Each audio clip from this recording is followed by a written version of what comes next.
Saya baru isytiharkan harta. Kecoh budak-budak UMNO, PAS dan Bersatu persoalkan macam mana aset bersih saya bernilai 18 juta ringgit. 16 juta ringgit itu saham dan pelaburan saya dalam startup ataupun syarikat pemula yang saya tubuhkan, iaitu Invoke Solution Sendirian Berhad. Saya memang tunggu mereka buat bising kerana rakyat akan nyampah.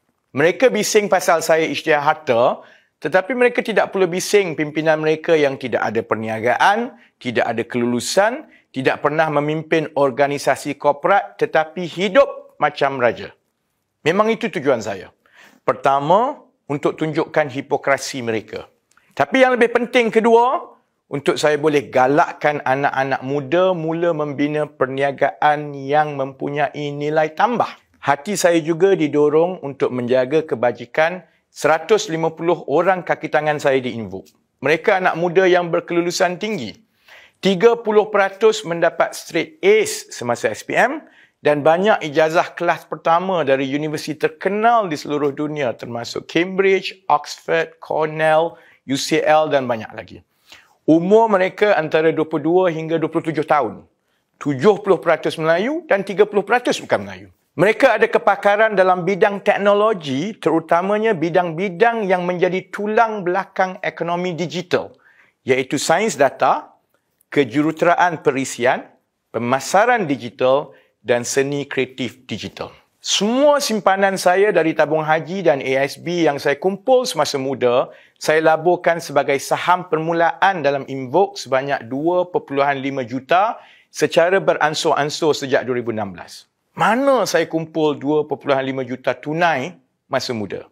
Saya seorang profesional lulusan kejuruteraan elektronik dan akauntan bertauliah lulusan Institut Accountant Bertauliah England dan Wales atau ICAW, iaitu Institut Accountant Bertauliah paling tua di dunia.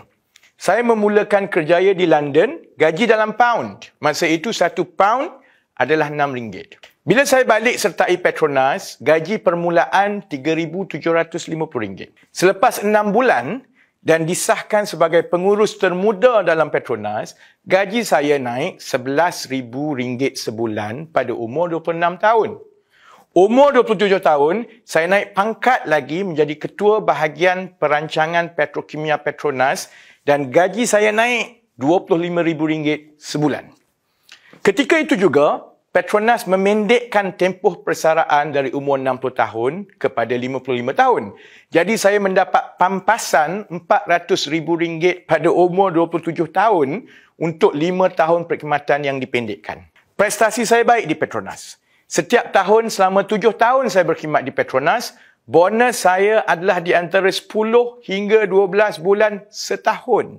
Jadi pendapatan kasar saya setahun di akhir umur 20-an adalah sekitar RM500,000 setahun. Saya menabung dari muda sebab saya bujang. Saya tidak beli rumah besar dan kereta besar. Saya pakai selipar ke mana-mana. Wang simpanan itulah yang saya laburkan membuka syarikat Invoke. Tak percaya ke? Sebab semua pendapatan saya memang ada dalam rekod LHDN. Kalau tak, dah lama saya kena dakwa macam Najib, kena dakwa tak lapor pendapatan kepada LHDN. Baik, kembali kepada soal macam mana nilaian Invoke sampai berjuta-juta. Ramai yang tidak faham tentang syarikat berasaskan teknologi ataupun yang dipanggil tech startup. Nilaian sebuah tech startup di awal penubuhan bukanlah bergantung kepada untung rugi semata-mata. Tetapi, pertama, nilai teknologi yang dibangunkan dan prestasi berkembangnya di pasaran lain atau yang dipanggil scalability. Oleh kerana teknologi itu tidak menggunakan banyak tenaga kerja, kalau ia berjaya dikembang masuk pasaran luar negara, platform yang dibangunkan itu berpotensi besar di masa hadapan. Kedua, kadar pertumbuhan perolehan ataupun revenue growth setiap tahun.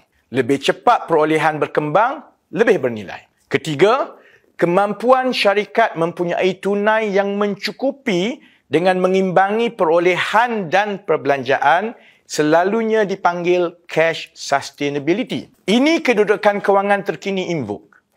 Purata pertumbuhan perolehan tahunan 2019 ke 2022, 90% berkembang setiap tahun. Keuntungan syarikat, Untung di peringkat syarikat setiap tahun iaitu RM507,000 untuk 2020, RM653,000 untuk 2021 dan dijangka 1.5 juta untuk 2022. Keuntungan kumpulan, ada syarikat, bawahnya 2 anak syarikat. 2 anak syarikat yang membangunkan platform teknologi masih belum untung, tetapi kerugian kumpulan secara keseluruhan semakin mengecil setiap tahun. Kedudukan tunai dijangka mencukupi sehingga 2 tahun lagi tanpa perlu menerbitkan saham baru. Bagaimana pula syarikat yang untung hanya setengah juta setahun boleh dinilai lebih tinggi dari itu? Ada beberapa cara nilaian syarikat dibuat. Cara paling mudah ialah berdasarkan nilai aset bersih. Tetapi ini cara kuno kerana tidak mengambil kira potensi masa depan. Untuk mengambil kira potensi masa depan, perkali ataupun revenue multiplier digunakan untuk menilai syarikat berasaskan potensi berkembangnya perolehan dan keuntungan di masa depan. Untuk tech startup seperti Invoke dengan prestasi pertumbuhan yang dicapai setakat ini, selalunya perkali adalah di antara 7 hingga 10 kali dari perolehan tahunan. Ini kaedah piawai yang digunakan di seluruh dunia oleh syarikat-syarikat venture capitalist yang melabur. Perolehan Invoke untuk 2021 adalah 6.3 juta dan untuk 2022 dijangka melebihi 11 juta. Jadi julat nilaian Invoke ialah antara 60 juta ringgit ke 120 juta ringgit. Ini bukan saya pandai-pandai cakap. Ini adalah nilaian rasmi oleh Cradle, sebuah agensi kerajaan yang memantau pertumbuhan startup di negara ini. Kalau tidak percaya, tengok nilaian rasmi di laman www.mystartup.gov.my. Nilaian ini dibuat oleh sebuah firma penilai bebas dari Singapura bernama Venture Cap Insights. Saya masih memegang lebih 70% dari saham Invoke. Tapi untuk tujuan isytihad harta, saya gunakan kaedah nilaian yang paling rendah, iaitu nilai aset bersih sebanyak 17 juta. Dari 17 juta ringgit itu, 11 juta adalah pelaburan yang membeli saham-saham Invoke dari 2019 hingga 2022.